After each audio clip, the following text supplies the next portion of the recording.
Olá, benditos de meu Pai. Deus abençoe a todos em nome de Jesus. É um prazer receber você aqui no meu canal, Pastor Adriano Costa, e eu estou diariamente postando uma mensagem, compartilhando uma oração que eu creio que está sendo bênção para a sua vida, para a sua família, para o seu dia. Eu tenho recebido o retorno das pessoas, o feedback das pessoas acerca do que nós estamos fazendo aqui. Estamos construindo algo em Deus e o Senhor tem nos dado mensagens inspiradas pelo céu para que essas mensagens possam abençoar você e ajudar você na sua jornada de fé com Cristo, em nome de Jesus. Então eu peço um favor. Se você ainda não é inscrito no nosso canal, inscreva-se. Se você ainda não ativou o sino de notificações, ative-o, para que você, assim, faça parte da nossa família. Você estará em nossas orações. E você aqui não é mais um número. Aqui você faz parte da nossa família. Não esqueça também de curtir, de comentar, de compartilhar as mensagens, porque o Senhor tem nos dado direcionamento, mensagens intencionais para abençoar a vida daqueles que irão ouvir. Eu creio, tem sido bênção de Deus, tanto para você quanto para mim, porque eu aprendo muito quando eu ensino. E nessa dinâmica de ensinar e aprender, nós vamos então avançando com Cristo. E ontem eu terminei uma série falando sobre a lei da semeadura. Foi muito interessante. Ela já está aí na nossa playlist. Você pode maratonar essa série. E hoje eu quero, na verdade, fazer uma ligação com essa série e trazer um assunto que vai complementar aquilo que nós falamos.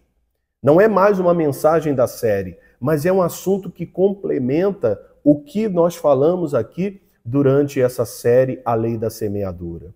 Hoje eu quero falar sobre não responsabilizarmos os outros ou não culparmos os outros por aquilo que é nossa responsabilidade. Se nós falamos aqui que tudo é semente, as nossas palavras são sementes, nossos pensamentos são sementes, eu falei que nossas ações são sementes, aquilo que deixamos de fazer, a nossa inércia, a nossa inação também é uma semente. Eu falei aqui durante alguns dias, tudo que você faz vai ter uma colheita. Por quê? Porque Gálatas capítulo 6, versículo 7 diz que não podemos nos enganar. Tudo que o homem plantar, ele colherá. Está escrito, é uma lei, já está estabelecida. Eu falei aqui também que a quantidade também vai trazer um retorno na mesma medida. Paulo disse lá em 2 aos Coríntios, capítulo 9, que aquele que semeia muito, colherá em abundância. Se você é uma pessoa que planta muito bondade, amor, ódio, tudo que você fizer, muito retornará em abundância para a sua vida. É isso mesmo.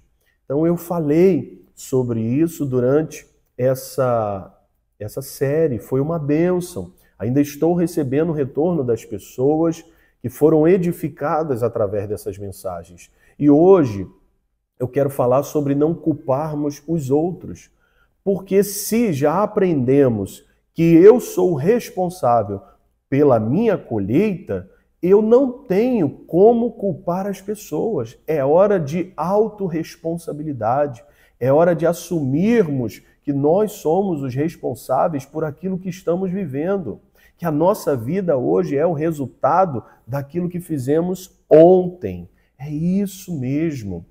Acredite ou não, você está colhendo exatamente aquilo que plantou por suas omissões, por suas ações, por seus pensamentos, por suas palavras, por todas as alianças que você fez, por todos os relacionamentos que você formou, por todas as pessoas com as quais você se relacionou e se aproximou, porque também somos o fruto do meio e você é o responsável por alimentar, por nutrir relacionamentos que não têm futuro. Você é o responsável por confiar demais no homem. A palavra de Deus diz: maldito é o homem que confia no homem e faz do braço de carne a sua força. Então você é o responsável por confiar demais no seu coração. O coração é enganoso. Não culpe as pessoas. É hora de assumirmos a responsabilidade e de falarmos: Senhor, a partir de hoje eu vou mudar minhas ações. A partir de hoje eu vou mudar minha maneira de pensar. A partir de hoje eu vou mudar as minhas palavras. A partir de hoje as sementes, porque como eu falei sobre sementes, elas não são obras prontas. Sementes, elas irão germinar, irão crescer, irão produzir. Sementes não estão prontas. Você todos os dias tem a oportunidade de usar as sementes das palavras, dos pensamentos, das ações ou da inércia, da sua falta de ação, da sua omissão, da sua ociosidade. São sementes, você está espalhando. Quando você escolhe não fazer nada, você está plantando. Quando você age bem ou mal, você está plantando. Quando sai uma palavra de bênção ou de maldição da sua boca, você está plantando. De vida ou de morte, é plantação. Quando você pensa ou permite que pensamentos maus dominem a sua mente, você está plantando, é isso mesmo. E a responsabilidade é toda sua. Mas hoje eu quero falar sobre não responsabilizarmos os outros. É a nossa responsabilidade. Mas eu não quero aqui te condenar por isso, pelo contrário, eu quero lhe encorajar a despertar de uma vez por todas e entender que essa cultura de culpar as pessoas vem lá de trás, desde o início. Adão e Eva, eles culparam outros pelos seus erros, pelo seu pecado. E nós não podemos fazer isso. Quando Deus ele começa o diálogo com Adão, ele não chegou para Adão, não chegou com culpa, com acusação, com condenação.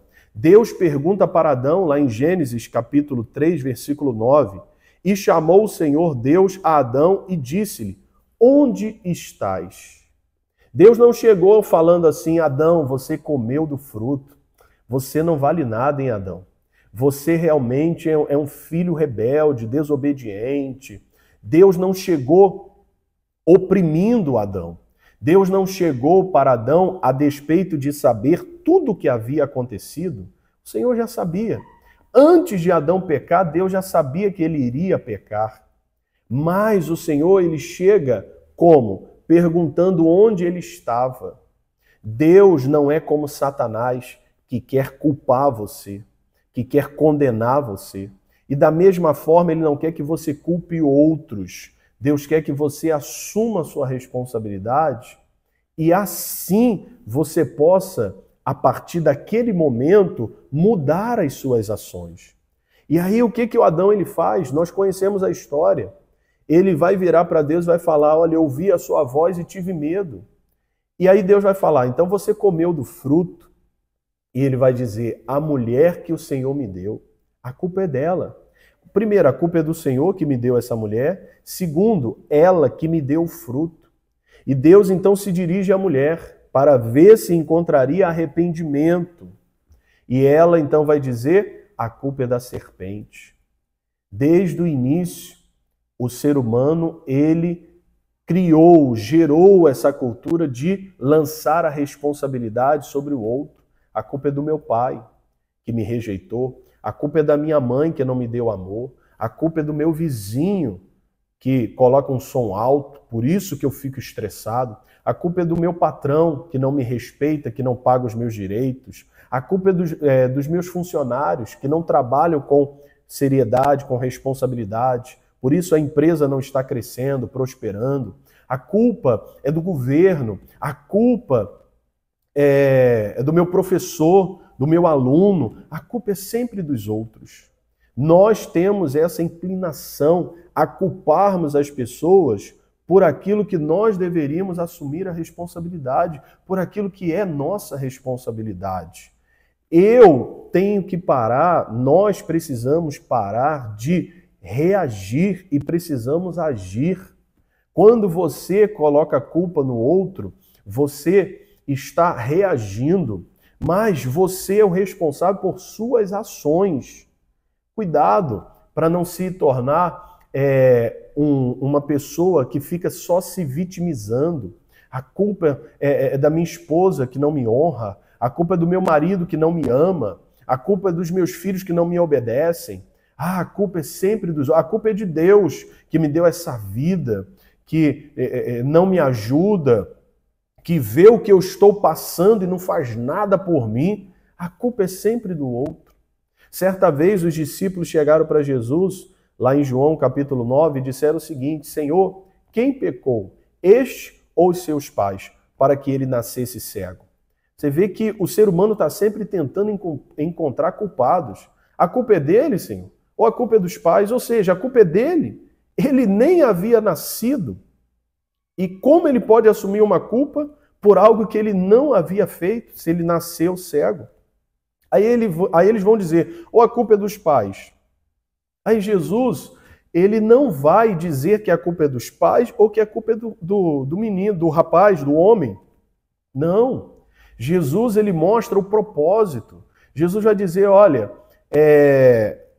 para que a glória de Deus se manifeste sobre ele, para que possamos realizar a obra de Deus. Não adianta agora tentar encontrar culpados. Nós precisamos assumir a nossa responsabilidade. Se eu estou doente, eu preciso buscar a cura, o conhecimento que vai me gerar a fé necessária para que eu seja curado. Ou então vou fazer o tratamento que precisa ser feito. A culpa das pessoas, pare com isso, pare de culpar os outros. Certa vez também houve uma outra situação. Então aqui estou dando 3 exemplos de situações onde o outro é o culpado, ou as pessoas tentam encontrar culpados. Na verdade, Jesus, quando ele responde aos discípulos, ele está mostrando, olha, assumam vocês a responsabilidade e ministrem a cura sobre esse homem. Sejam um canal de cura para a vida dele. Porque às vezes nós pensamos, a culpa é de quem? Por aquele homem estar ali no vício, sendo escravo de um vício. A culpa é de quem? A culpa, na verdade, é da pessoa que pode fazer algo por aquele que está preso, acorrentado pelo pecado e não faz nada. Quer ver um exemplo? Uma vez, um homem ele passou por um lugar e ele viu ali pessoas... Foi numa Cracolândia, né? Ele passou assim, as pessoas estavam ali jogadas no chão, e ele passou e olhou e falou, misericórdia. E alguns passos à frente, Deus falou assim, misericórdia? Ele na verdade, pediu para Deus ter misericórdia. Aí Deus falou ao coração dele, você é a minha misericórdia. É mais ou menos o que Jesus estava ensinando para aqueles discípulos. Vocês precisam ser a cura para esse homem. Vocês são a resposta de Deus para esse homem. Cristo em nós é a esperança da glória para o mundo. O mundo geme esperando a manifestação dos filhos de Deus. Só que os filhos de Deus, às vezes, estão culpando os outros, quando deveriam assumir a responsabilidade. Existe um poder que opera em nós, está escrito na palavra, que Deus faz infinitamente, além do que pedimos ou pensamos, conforme o seu poder que opera em nós. Então, ao invés de culpar as pessoas, precisamos ser resposta de Deus na vida das pessoas. Você precisa entender que você tem o poder de Deus, a capacidade do Senhor para mudar essa realidade onde você está vivendo, essa realidade de vida que você tem. Pare de culpar os seus pais. Ah, mas os meus pais erraram na minha criação. Mas e a partir de agora? O que você vai fazer para ser diferente? Eu costumo dizer que se os meus pais falharam, o importante é o pai da minha filha. O importante agora sou eu. É a educação que eu darei para ela. São os ensinamentos que eu vou dar para minha filha. Então não posso agora ficar olhando para trás. Paulo disse, esquecendo-me das coisas que para trás ficam. Prossigo para o alvo. Pare de culpar os outros, pare de ficar preso ao seu passado. Entenda que existe um poder que opera através de você para alcançar vidas, transformar famílias. É isso mesmo. Olha, houve uma outra situação lá em Marcos, capítulo 9, no versículo 17, Jesus desce do monte, ali onde houve uma transfiguração. E quando ele chega, ele encontra os escribas discutindo com os discípulos dele. E um dentre a multidão, respondendo, disse, versículo 17 do capítulo 9 de Marcos, Mestre, trouxe-te o meu filho que tem um espírito mudo. Olha só, e o diálogo continua, no versículo 21, diz assim, ó, e perguntou ao pai do menino, Jesus perguntando, quanto tempo há que lhe sucede isto? E ele disse-lhe, desde a infância. Por que Jesus perguntou isso para aquele pai? Uma das hipóteses é que ele disse, trouxe-te o meu filho, que tem um espírito mudo, mas os teus discípulos não puderam expulsar. Quando o diálogo continua, depois do versículo 17, é isso que aquele pai vai dizer. Por isso que no versículo 21, Jesus, ele faz aquele pai colocar a mão na consciência.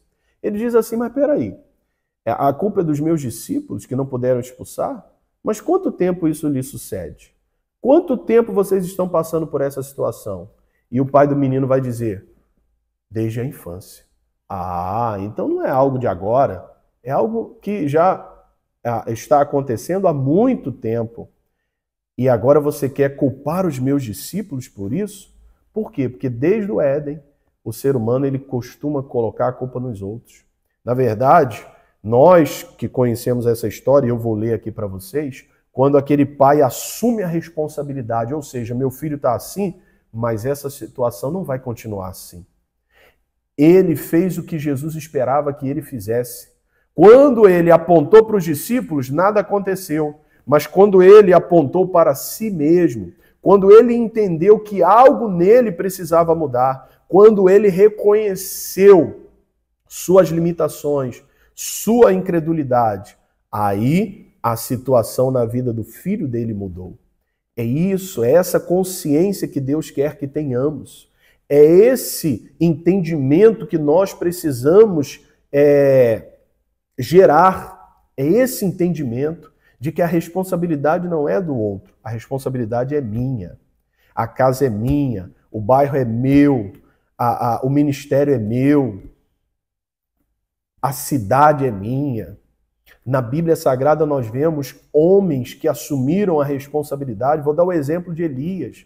Elias sozinho mudou a realidade de uma nação inteira. É isso mesmo.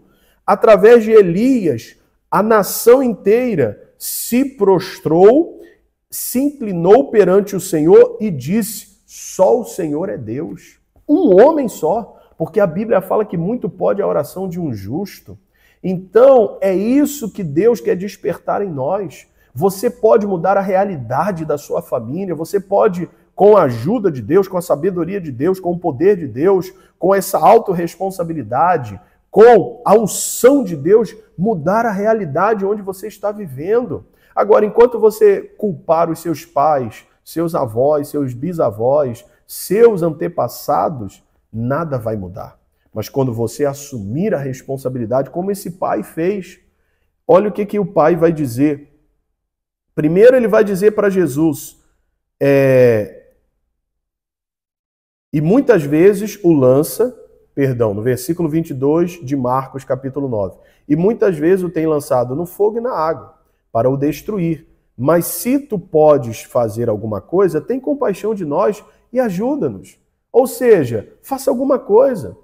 Ele, mais uma vez, de maneira implícita, ele tenta colocar a responsabilidade no outro. E aí Jesus vai dizer no versículo 23, se tu podes crer, tudo é possível ao que crer. Ei, pare de ficar se eximindo da sua responsabilidade. Se você pode crer, a realidade dentro da sua casa vai mudar. Se você crê, o seu casamento pode começar a mudar. Se você acreditar que é possível, porque crer é acreditar que é possível, a sua condição financeira pode mudar, a sua vida pode mudar, sua família pode começar a mudar. Lembra do Zaqueu? A atitude do Zaqueu gerou salvação na casa dele. É isso mesmo. Lembra do Jairo? A atitude do Jairo, o crer do Jairo gerou a ressurreição da sua filha. Ela foi ressuscitada. Por quê? Porque ele creu. Ele creu. É isso mesmo. Lembra daquela mulher cananeia que através da vida dela, a filha dela em casa foi curada? Quando os pais assumem a responsabilidade que é deles, quando nós assumimos a nossa responsabilidade, a realidade à nossa volta muda. Mas enquanto tentarmos encontrar culpados, a situação vai de mal a pior, a situação só vai piorar. É isso mesmo. Então, versículo 24, e logo o pai do menino, clamando com lágrimas, disse, eu creio, Senhor, ajuda a minha incredulidade. Agora sim, agora você chegou no nível que Jesus queria. Agora você disse o que Jesus queria ouvir. E a partir daquele momento, versículo 25, e Jesus, vendo que a multidão concorria, repreendeu o espírito imundo, dizendo, espírito mudo e surdo, eu te ordeno, sai dele e não entre mais nele. Depois você pode ver toda essa história, esse contexto, a partir do versículo 17. O diálogo que houve ali entre Jesus e o pai do menino e a multidão. Eu só destaquei aqui alguns pontos chaves, importantes. Porque quando esse pai ele assume a responsabilidade, ele diz, me ajuda, porque eu não consigo, porque eu não sou capaz, porque eu sou imperfeito, eu sou incrédulo. Agora sim, agora a culpa não é dos discípulos e nem de ninguém. Agora a responsabilidade é dele. Agora sim, Jesus vai libertar o filho daquele homem. E assim Jesus pode libertar sua família. Assim Jesus pode libertar alguma área da sua vida que está presa. Só depende de você. Clame com sinceridade. Reconheça que você está vivendo hoje o resultado de tudo que você fez, de bom ou de mal. E se você está colhendo maus frutos, arrependa-se. Reconheça que a partir de hoje você precisa mudar sua postura, suas atitudes, a sua semeadura tem que mudar. Senão nada irá mudar. Só depende de você, com a ajuda de Deus, para que essa situação ela seja transformada. E assim eu termino essa mensagem, que na verdade foi um complemento daquilo que nós falamos a respeito da lei da semeadura. Nós aprendemos aqui que a responsabilidade é nossa. Temos que parar de olhar para as atitudes dos outros e começar a olhar para as nossas atitudes. Olhar para aquilo que nós estamos gerando e ver aonde eu quero chegar daqui a 10, 20, 30 anos. Aonde você quer chegar? Se você continuar culpando os outros e se eximindo da sua responsabilidade, você vai fracassar, você vai naufragar. Mas se você assumir a responsabilidade e se você se arrepender de coisas que você fez, que você sabe que geraram maus frutos na sua vida, Deus pode, com misericórdia, lhe ajudar, com bondade, mudar completamente a sua história. Só depende de você. Fique na paz, que Deus te abençoe. Eu vou só fazer uma breve oração. Pai, que esta palavra nos leve à consciência de que somos responsáveis por tudo aquilo que estamos colhendo. E essa, meu Deus, consciência nos leve ao arrependimento. Ou nos leve a continuar fazendo aquilo que estamos fazendo. Porque se estamos colhendo frutos positivos, amém. Frutos, meu Deus, de honra, de glória para o Senhor, amém. Mas se estamos colhendo frutos maus, a partir de hoje, vamos mudar a nossa forma de plantar, de semear, a nossa sementeira, para que colhamos frutos maravilhosos, produtivos, abençoados para a glória do Senhor. Amém e graças a Deus. Fique com essa palavra no seu coração e não culpe os outros. Não deu certo. Adão fez isso, Eva fez isso e eles pagaram um alto preço. Foram amaldiçoados porque culparam os outros. Agora, quando você assume a sua responsabilidade, como fez o pai desse jovem que era mudo e surdo, Jesus agiu, se manifestou e houve libertação naquela casa, naquela família, na vida daquelas pessoas. Assim acontecerá com todos aqueles que assumirem a sua responsabilidade, que reconhecerem suas fraquezas, suas limitações, seus medos, sua ansiedade, tudo, reconheça. Senhor, o bem que eu quero eu não faço. Paulo disse isso, mas o mal que eu não quero é esse que eu faço. Tem que ser sincero com Deus, sempre. Tem que falar, Senhor, a minha boca eu não consigo controlar, a minha língua, me perdoa. Senhor, eu guardo sentimentos dentro de mim que eu sei que estão me aprisionando, me prejudicando. Tem que ser sincero com Deus. Aí sim, você vai ver a transformação. Porque aí Deus se manifesta através da nossa sinceridade, da nossa verdade diante dele. Fique na paz, que Deus te abençoe.